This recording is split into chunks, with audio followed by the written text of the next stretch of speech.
আল্লাহ রাব্বুল আলামিন কোরআনে কারীমের ভিতরে নবীজির নাম একটি বারের জন্য নাম ধরে তাকে ডাকেন নাই, বরং তিনি বলেছেন তোমরা পরস্পর পরস্পরকে যেভাবে নাম ধরে ডাকাডাকি করো আমার নবীকে সেভাবে নাম ধরে ডাকবে না। আল্লাহ নিষেধ করেছেন আমার নবীর নাম ধরে ডাকবে না। সুবহানাল্লাহি ওয়া বিহামদিহি।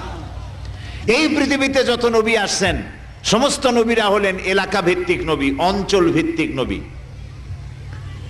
এক এক এলাকার, নূহ আলাইহিস সালাম এক এলাকার, মুসা আলাইহিস সালাম আলাক এলাকার, দাউদ আলাইহিস সালাম আরাক এলাকার, এরকম এলাকা ভাগ ভাগ করা। কিন্তু মুহাম্মদ সাল্লাল্লাহু আলাইহি ওয়াসাল্লামকে আল্লাহ রাব্বুল আলামিন কোন এলাকার জন্য নবী বানান নাই।